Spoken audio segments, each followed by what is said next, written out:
Okay, so good day, my dear students. So here we have the continuation of our lecture on geomorphic processes. Just to have a recap, we had discussed or introduced some of these learning objectives, and so far we have discussed exogenetic and endogenetic processes, and then the geomorphic process through a diagram. And we had to continue with some topics on metamorphism, because last time we had discussed processes under metamorphism. What are those types? So in this diagram, we can see our finished lectures. We had discussed on endogenetic process, particularly on faulting, folding, dodecastrophism, and metamorphism, which will be continued today. So under this diastrophism, we have discussed about some movements, and these are characterized as slow movements, whether it is eperogenic or orogenic. So you can see here that we have the distinction of those movements. When we have a vertical, we have eperogenic, and horizontal, we have the orogenic, or the formation of mountains. For the vertical, we have the formation of the continents. So last time we had discussed the two types of metamorphism. So just to have a brief description of metamorphism, it is actually an alteration on geologic structure. Why is it that there is an alteration? Because it is subjected to various temperature and various pressure. So we note that as we go deeper, we have an increasing pressure, and as we go deeper also, we have also an increasing temperature because of magmatic material underneath our crust. Okay, so for the type of metamorphism, we had discussed these two, boreal and regional. So moving on to the next, we have the seafloor metamorphism. So what is the seafloor metamorphism all about? So we remember or recall that if we have two converge or diverging plates, when we say diverging, it is moving away from each other.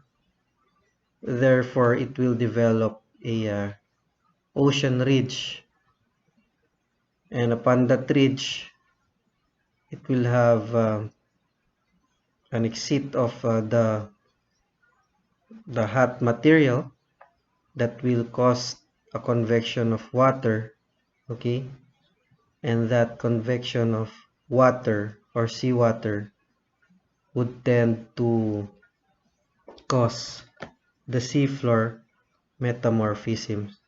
So this is also called hydrothermal metamorphism.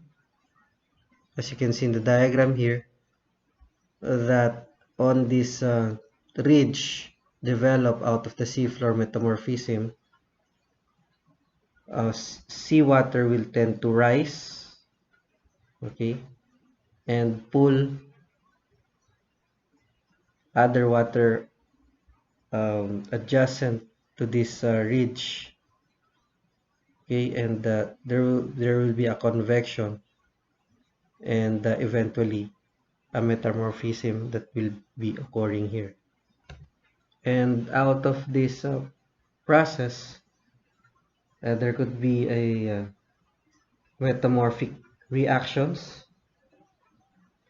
and these reactions will alter the original material.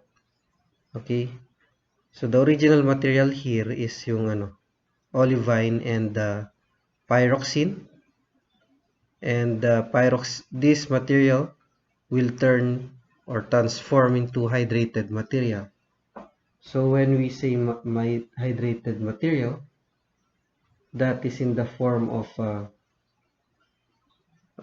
oxygen and hydrogen. So on the later chapter, you will discover that if a rock is subjected to hydration, it will be also the rock will start to decay. Okay, the rock will start to decay, and hydrogen, the combination of hydrogen and oxygen actually is an element that will also cause rusting. Okay, that is also true to rock minerals. So in chemical weathering, we will discuss that one in details. Okay, so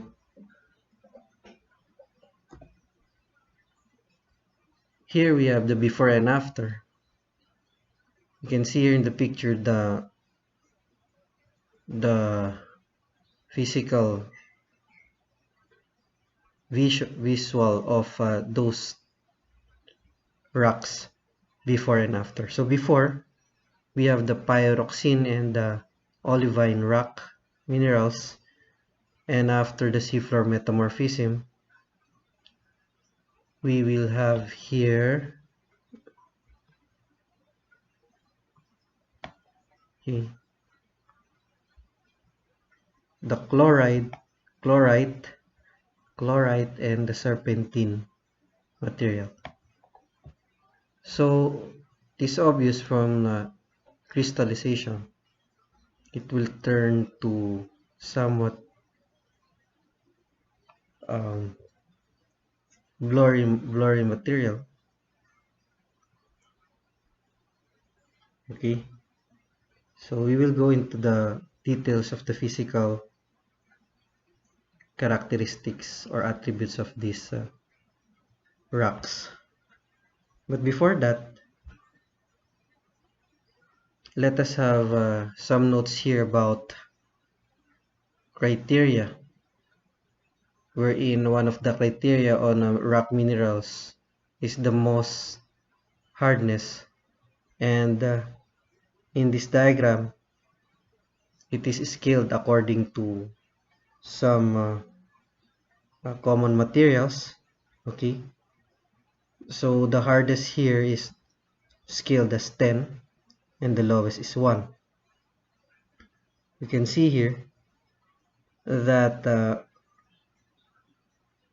2.5 Mohs hardness rating is compared to a fingernail, the hardness of a fingernail, and 3.5 hardness scales compared to barya, no? Or the copper penny, or the coins, and then a Mohs hardness scale of 5.5 would be compared to the hardness of a glass plate or a knife.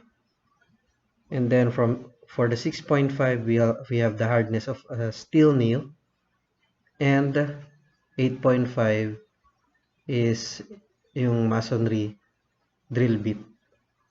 So one of the criteria pag bumili ka ng drill, may drill tayong pang bakal tsaka may drill tayong pang concrete. So the difference of the drill bits will be yung ulo ng masonry drill bit, meron siyang diamond. Okay, meron siyang diamond. Why? In order for the drill bit to penetrate to a much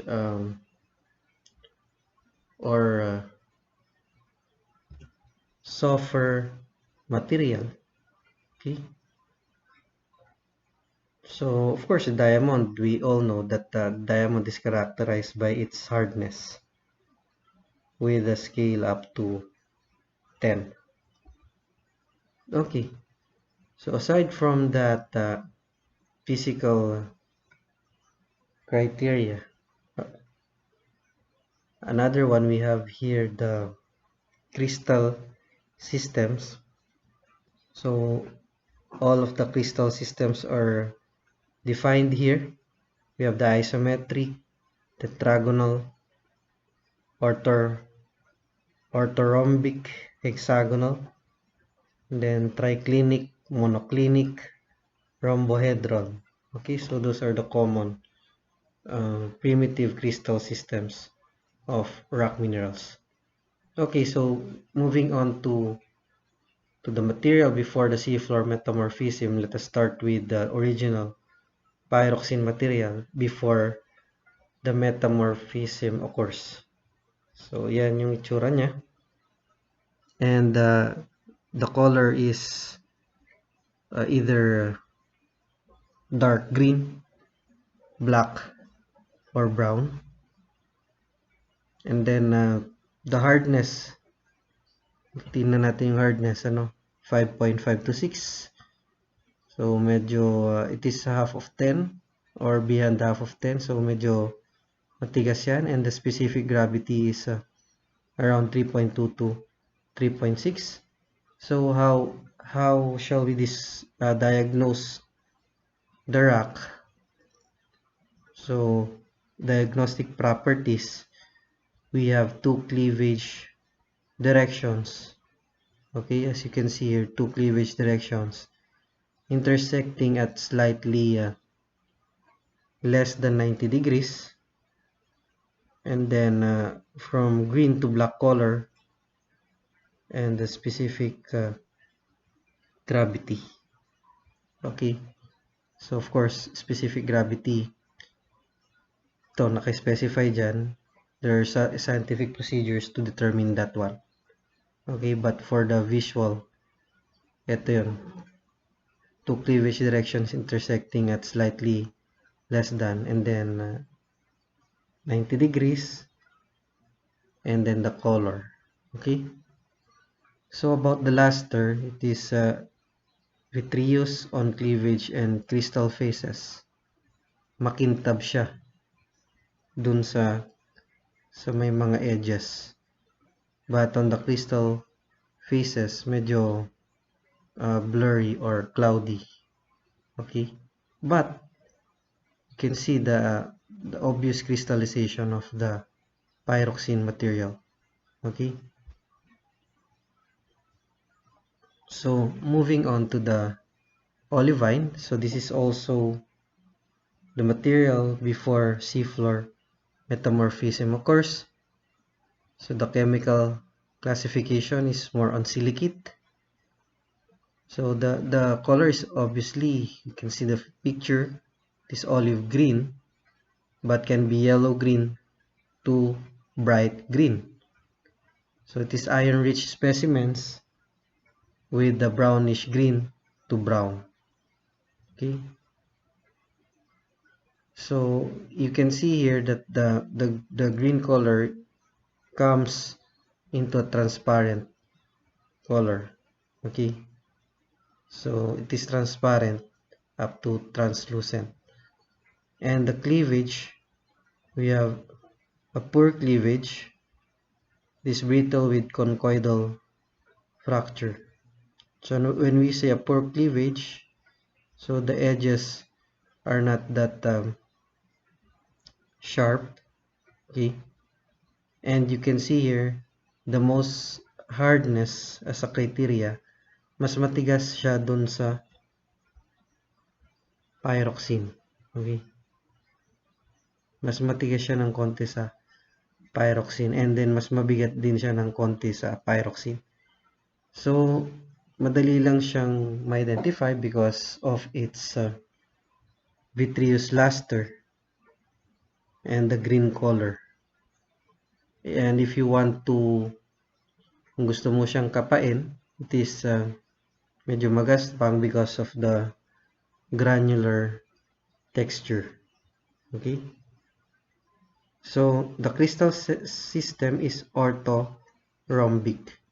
So looking at our note a while ago, orthorhombic, all three axes are unequal in length and all are perpendicular to one another. So yung three axis daw, hindi siya pantay at hindi rin sila parallel. So it is perpendicular. So you can see here the perpendicularity of those edges.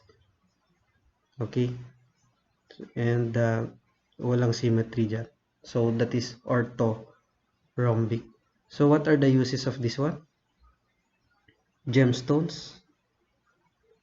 And then before, pwede siyang gamitin sa brick, but as of the modern times, hindi na siya nakikita used as a brick. Okay, so that is.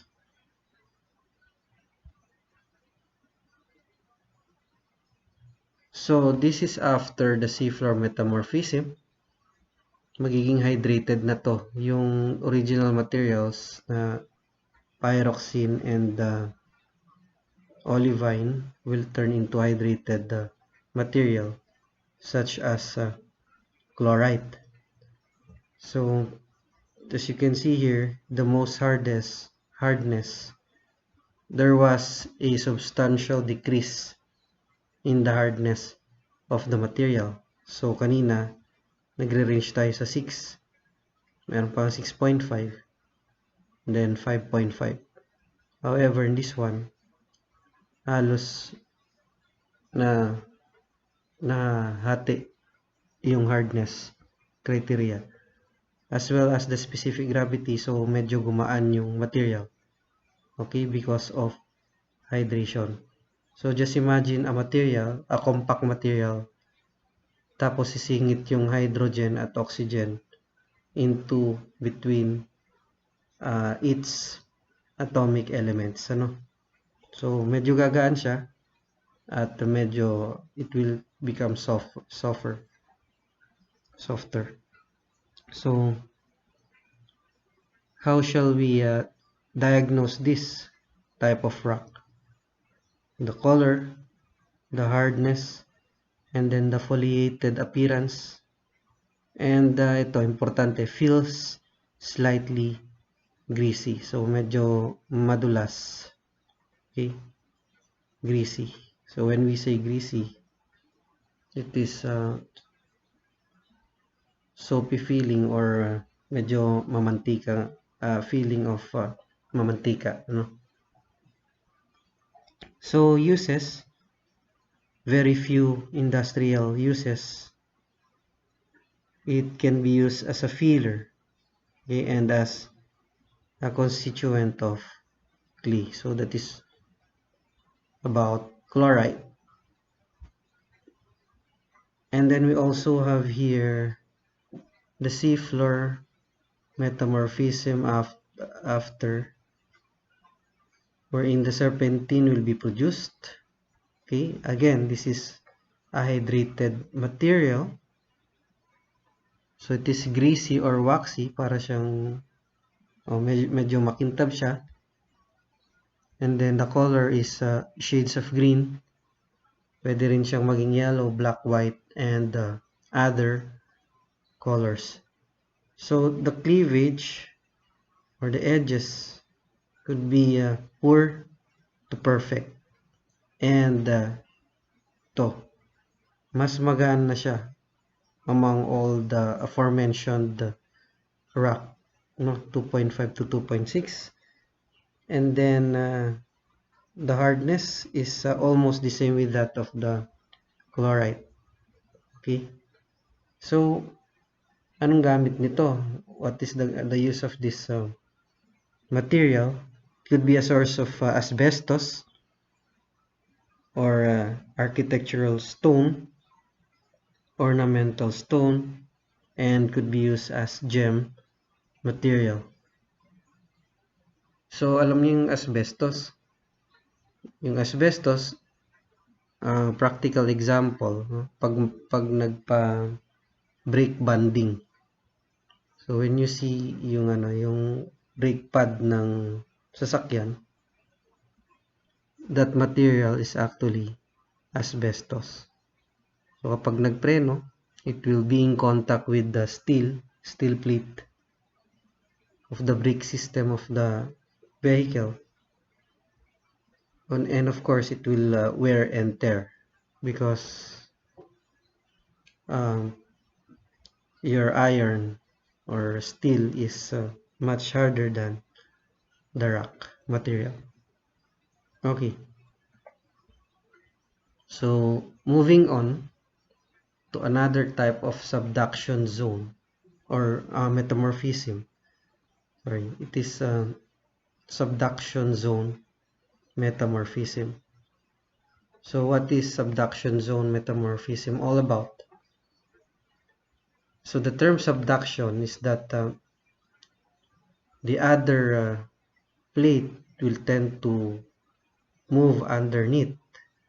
Okay, and as you can see here in the direction, that these continental plates are moving convergent to each other, so it is towards each other. However, the other material will be denser. Okay, so it will be denser. So the denser material, remember that it will move down underneath this plate, and that is a subducting action, no? Kaya nga tinawag na subduction zone. So it is characterized by high pressure but low temperature. So bakit ganon? High pressure siya kasi this material would continue to go down, so it will go deeper and deeper. And note that as we go deeper, the pressure increases. So pag mas malalim, mas mataas yung pressure. Okay? How about temperature? Sabi natin, pag bumaba ka rin, tataas yung temperature. However, the material here is lithosphere, no, or land. But land, yung land kasi, it is characterized as a poor conductor of heat. Unlike water, it is a good conductor of heat and electricity. So when we have a rock material, of course, yung temperature is concentrated only on the surface, no? Okay, it is concentrated on the surface but will not eventually spread out because yun nga, yung lithosphere is a poor conductor of heat. Okay, because of a very high pressure but relatively low temperature, ito magpo-produce siya ng amphibole material. Okay, so subduction zone metamorphism forms or produces amphibole material. So we have here a glaucophane.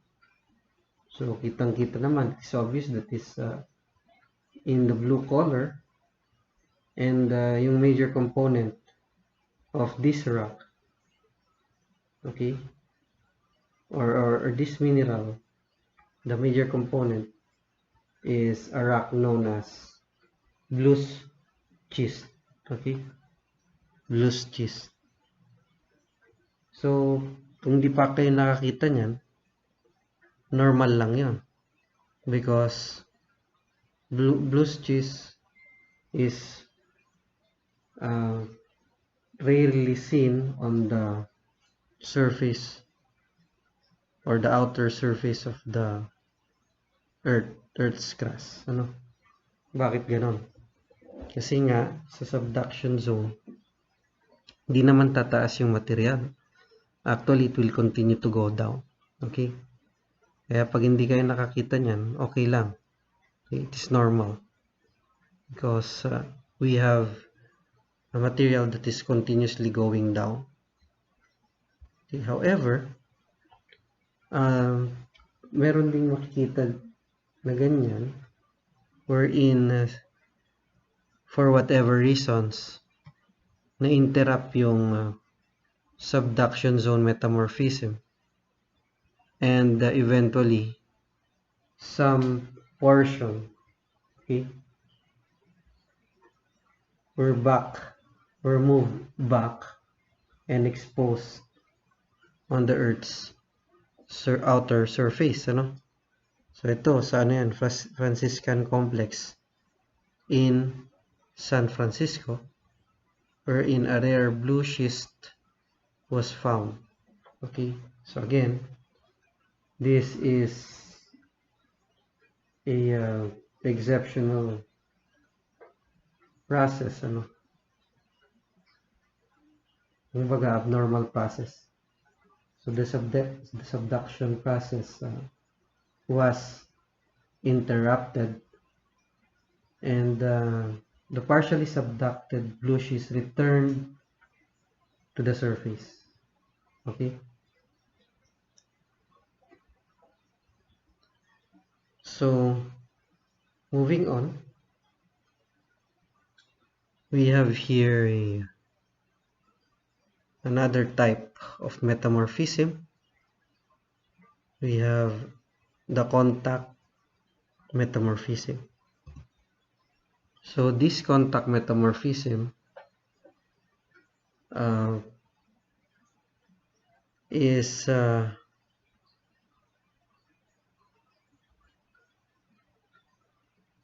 happening when a body of magma, yung body of magma, it will tend to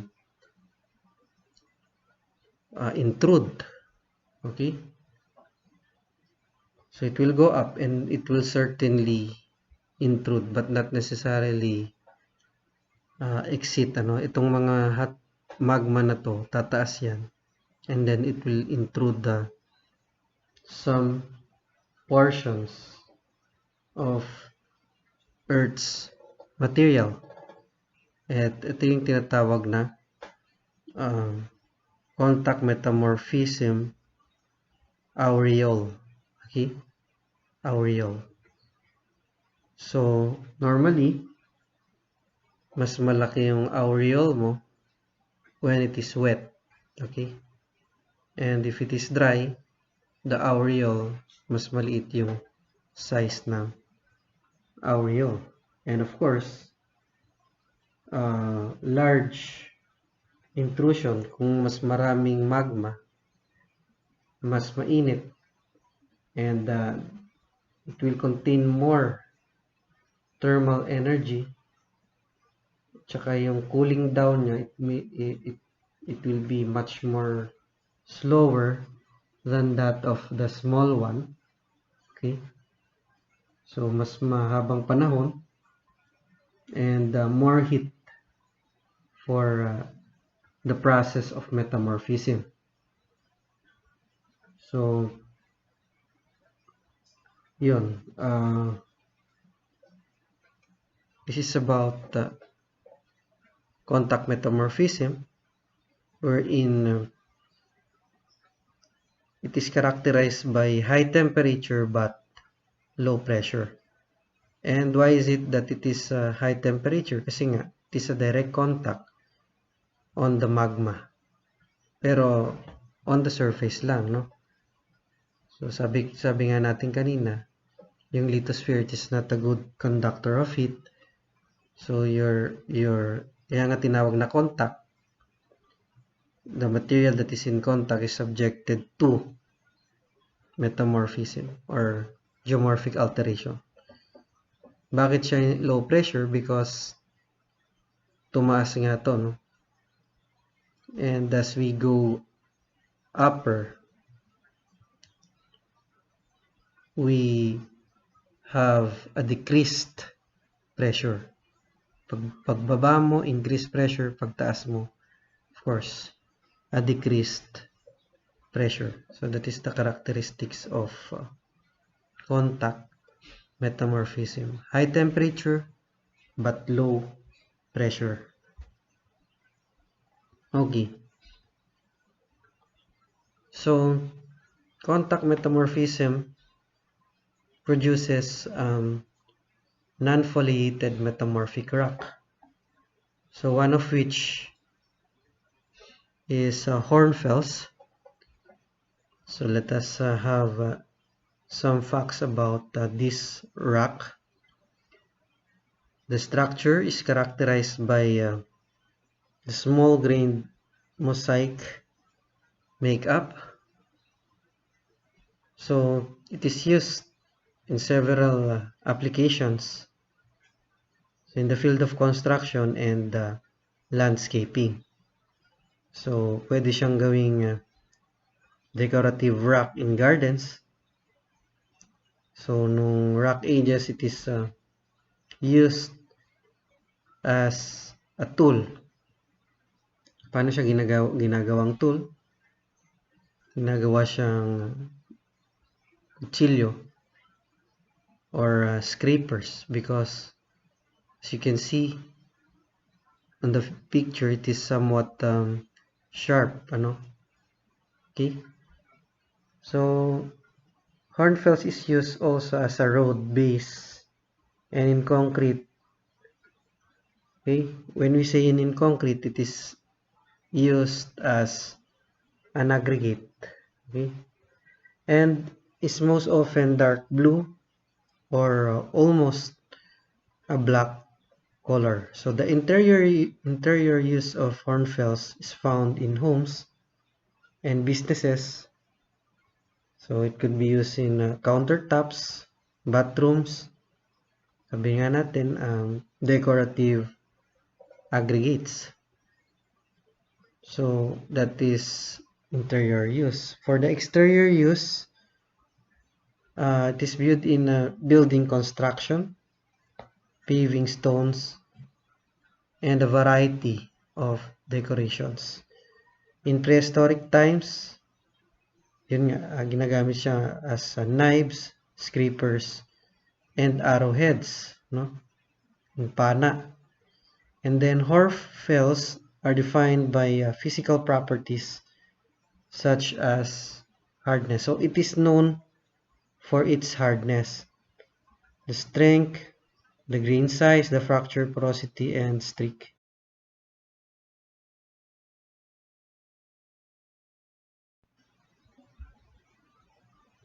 So the other type yung kasama nung hornfels is the marbles.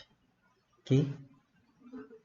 So marbles, as you can see, is colored white, pink, could be black, green, shaded, or striped.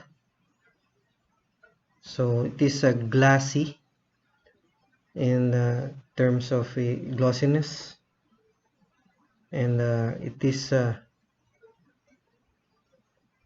having a reflectivity. So when we say reflectivity, medyo makintab siya at around 80 to 95% with the transparency of translucent, and the solubility, soluble residue, negligible, and absorption is also negligible.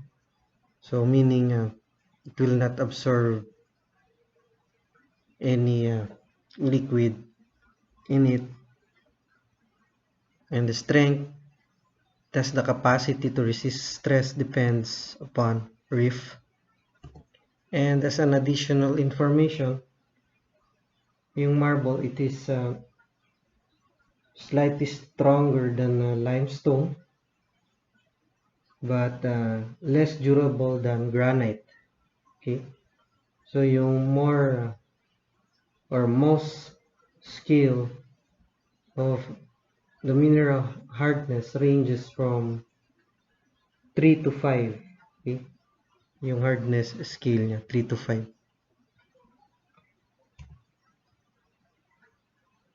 So the grain size, it is medium grain. So you can see interlocking calcite crystals with the naked eye. Okay? So it is formed out of yung contact metamorphism, or pwede rin sa regional metamorphism that was discussed before.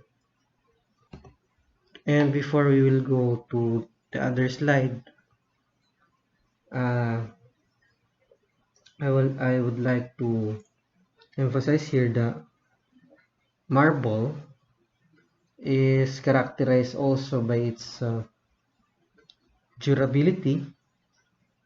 So it is actually fire resistant siya, and it is known for its long life and resistance to weather cycles. So therefore, it is a good choice material for a less maintenance. Kaya nga ginagamit siya as a flooring, countertops, walls. Kung nakikita natin dito, we have also the Greek structures, and it is being used also in statues. Okay, mga statwa. Okay, so another material or minerals that are formed out of contact metamorphism is quartzite. So it is known for the interlocking crystalline, okay,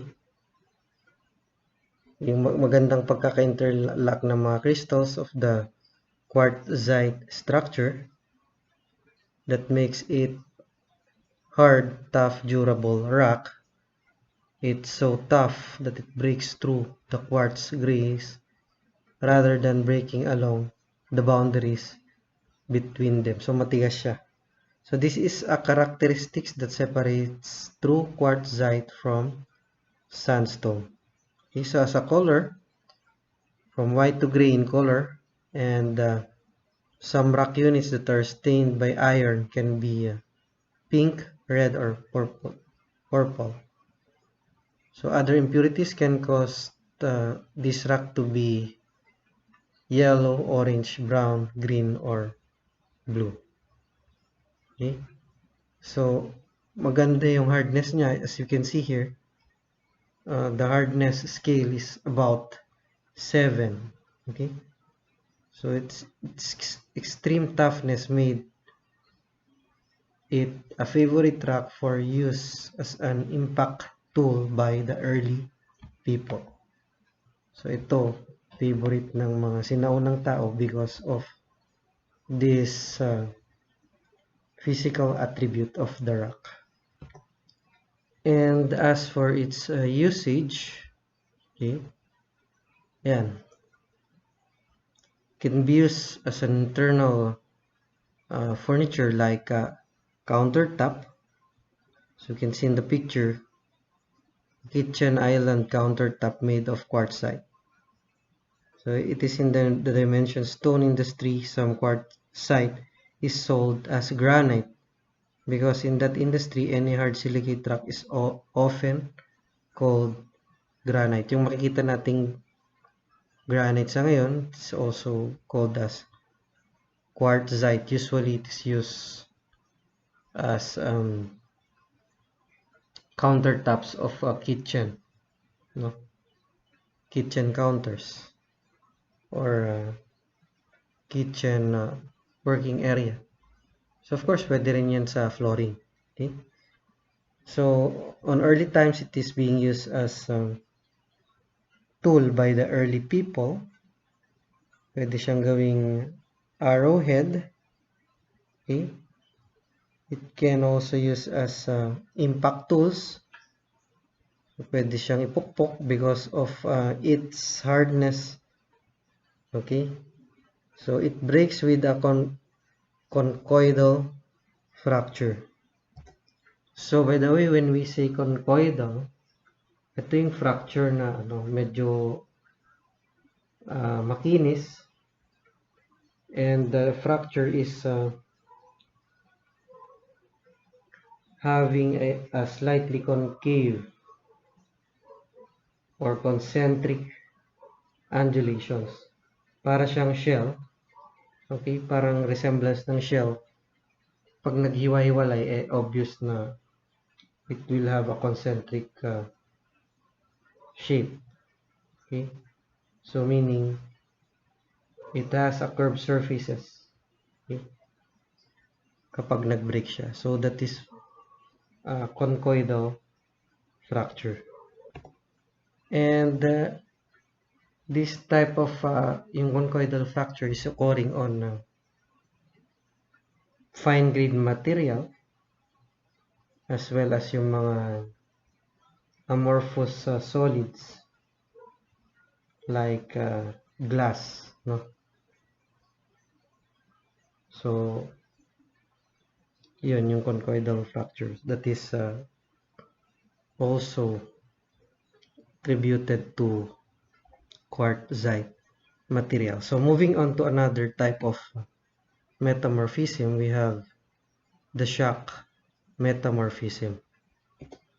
So from the term shock, there will be a collision. Okay, so saan galing collision? From an extraterrestrial objects or yung mga comets or extraterrestrial material like asteroids that hits Earth's surface, and it would result to shock waves. Okay, and eventually it will create tremendous pressure on the surface. So kung nakikita natin dito on the contact itself, dun yung pinakamataas yung impact pressure up to 50 gigapascal. So that is a lot of a pressure. So yung 50 gigapascal equivalent yan sa 50,000 megapascals. Okay, so here we can have a visual on the contour lines of the shock pressure. As we go farther, of course, the shock waves will be reduced. So it will produce pressure up to 50 gigapascal and can cause an increased temperature up to 500 degrees Celsius. So what are the features of shock metamorphism? So we can see here the left portion, we have the shocked quartz, and on the right side we have the shatter cones. Okay, so we can see that the quartz crystals, yung impact niya or the damage will be in the form of parallel lines throughout the crystal. Okay, so the quartz crystal, meron siyang two sets of lines. We have also small amounts of glassy, para siyang glass material within the quartz. Okay, so the crystal was hit by a shock wave. So the cause of that is because of the shock wave. And on the right portion, we have also the shatter cones. Yung tinawag na cone, ito, napakaraming cone shaped, okay, within the rocks. So this is also the result of the shock waves. So the fracture are nested together like a stack of ice cream cones. Okay? Anong pinagsama-sama na ice cream cones? Yung shatter cones. Okay, again, because of shock metamorphism.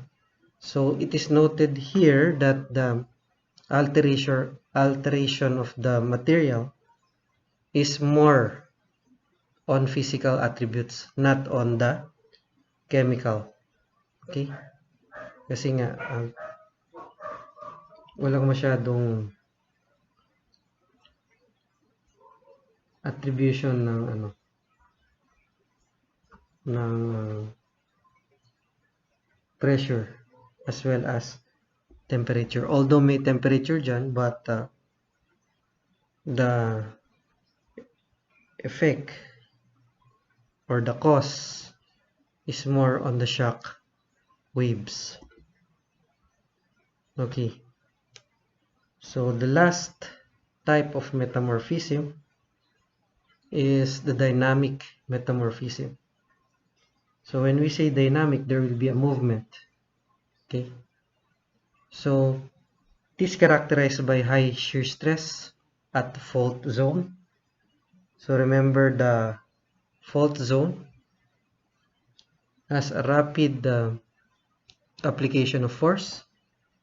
So when we have a rapid application and the sudden impact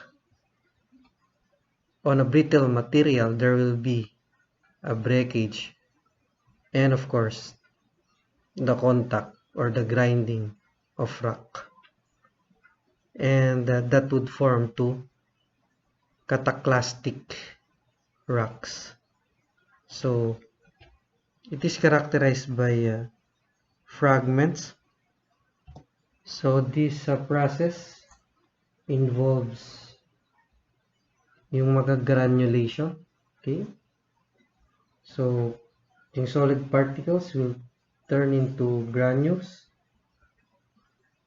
and because of high shear stress, it will have a crushing action, and also magigiling yung original rock or the milling of the original rock. Okay, so it would translate to mineral grains or aggregates before lithification. So yun, it is because of the high shear stress. And for a prolonged dynamic metamorphism, we also have here another type of rock. We have mylonite. Okay, so the texture is somewhat foliated. So the grain size is very fine grain. Grains need to be observed under a microscope. Sometimes contains for pyroblast. Kung titignan natin sa picture, para siyang magaspang, no? But the grain size is very fine. Okay? So the hardness is hard, and the color is variable. Could be from gray to black, but can form into a variety of colors depending on the parent rock composition. Okay, so for the mineralogy, halo-halo na siya, variable, dependent on the original composition of the parent rock also. So other features, smooth daw or makinis. Pero sa picture, you can see this, the texture is somewhat rough, but it features a smooth texture. So it is being used as an aggregate in construction and road pavements. Okay, so that is all about dynamic metamorphism. So I think that completes the type of metamorphism. So we will end on that topic for today's lecture. and continue next meeting.